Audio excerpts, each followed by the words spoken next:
أعوذ بالله من الشيطان الرجيم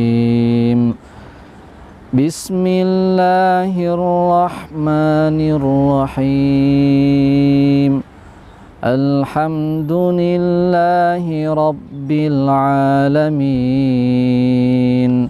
الرحمن الرحيم مالك يوم الدين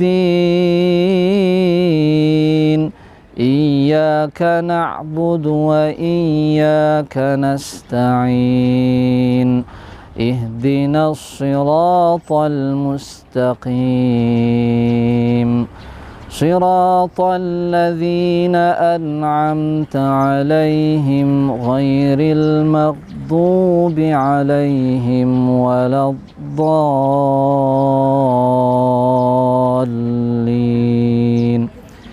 Assalamualaikum warahmatullahi wabarakatuh. Innal hamdalillah wassalatu wassalamu ala Rasulillah Sayyidina wa Maulana Muhammad Ibn Abdullah. Pemirsa yang mudah-mudahan dirahmati Allah Subhanahu wa taala, pada video ini insyaallah kita akan bersama-sama mempelajari salah satu surat yang paling agung di dalam Al-Qur'an, yaitu surat Al-Fatihah. Suatu ketika Abu Ya'la pernah dipanggil oleh Nabi SAW ketika beliau hendak keluar masjid. Lalu kemudian kata Nabi SAW, maukah engkau aku ajarkan suatu surat yang sangat agung di dalam Al-Quran, yaitu surat Al-Fatihah. Surat Al-Fatihah adalah surat yang paling agung di dalam Al-Quran dari sisi dilalah atau kandungan maknanya, karena surat Al-Fatihah ini mencakup seluruh makna yang ada di dalam Al-Quran, sehingga dalam sehari semalam paling tidak kita diwajibkan oleh Allah Subhanahu wa taala membaca surat Al-Fatihah ini sebanyak 17 kali dalam setiap rakaat salat yang kita laksanakan.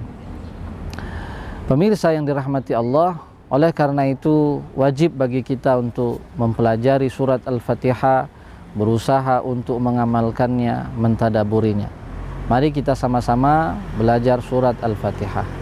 Surat Al-Fatihah ini berjumlah 7 ayat.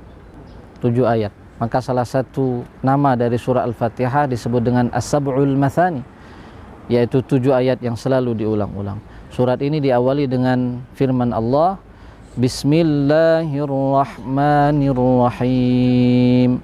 Bismillah ini ada hukum namanya alif lam qamariyah, dan ketika lafzul jalalah diawali dengan kasrah maka harus dibaca tipis. Bismillahi, tidak boleh kita membaca bismillah. Kenapa? Karena ada tanda harokat sebelumnya, yaitu tanda kasrah. Bismillahirrah, huruf ha bukan ha, dibaca dengan suara kecil. Bismillahirrahmanirrahim. Kemudian ar-rahim itu boleh dibaca 2 harokat, boleh 4 harokat, boleh 6 harokat. Ini disebut dengan man'arid lisukun. Maka kita baca Bismillahirrahmanirrahim. Ini ayat yang pertama. Ayat yang kedua, Alhamdulillahi Rabbil Alamin. Alhamdu, suara ha itu kecil, berada di dalam tenggorokan. Alhamdulillahi, lillahi Rabbil Alamin. Kesalahan yang sering terjadi, huruf yang mestinya dibaca huruf ain kemudian dibaca dengan huruf alif. Maka di sini harus dibaca dengan huruf ain, bukan alif. Alhamdulillahi Rabbil Alamin. Ar-Rahmanir-Rahim. Ar-Rahmanir-Rahim. Maliki Yaumiddin. Ma dibaca panjang, mat tabi'i alif dibaca 2 harokat. Berbeda bacaannya ketika kita membaca surat An-Nas. Kalau di dalam surat An-Nas itu ada yang berbunyi ayatnya Malikin Nas, nah, itu dibaca pendek. Sedangkan di dalam surat Al-Fatihah harus kita baca panjang.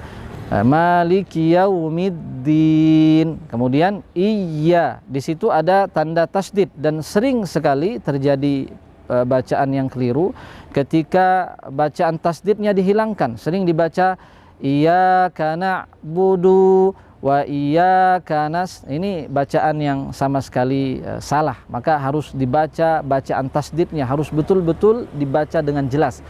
Iyyaka na'budu, dunya pendek, jangan dibaca panjang. Iyyaka na'budu wa iyyaka nasta'in. Kemudian ayat berikutnya ihdinas, pakai shad ya, bukan huruf sin, bukan huruf shin, tapi shad. Ada semacam sedikit gelembung di pipi sebelah kiri atau kanan kita. Ihdinas siratal mustaqim. Siratal ladzina an'am. Ada huruf alif, ada huruf ain. Maka harus dibedakan. Kalau huruf alif suaranya di luar tenggorokan, kalau huruf ain di dalam tenggorokan. Iyyaka na'budu wa iyyaka nasta'in. Ihdinas siratal mustaqim. Siratal ladzina an'amta 'alaihim ghairil maghdubi 'alaihim waladdallin.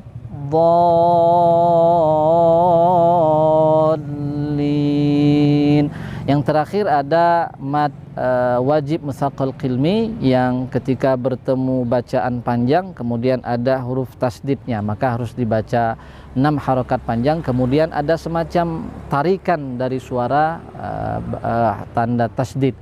Wa ghairil maghdubi 'alaihim waladdallin.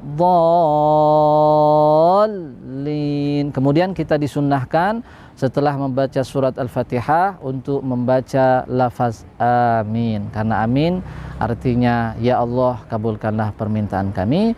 Rangkuman intinya para pemirsa yang mudah-mudahan dirahmati Allah, surat Al-Fatihah ini dibagi oleh Allah SWT menjadi 2 bagian. Yang pertama sifatnya pujian kepada Allah, kemudian yang kedua sifatnya meminta. Maka tugas kita di dunia ini adalah yang pertama memuji Allah dengan ibadah-ibadah kita, kemudian meminta kepada Allah Subhanahu wa taala karena kita adalah makhluk yang lemah. Terima kasih.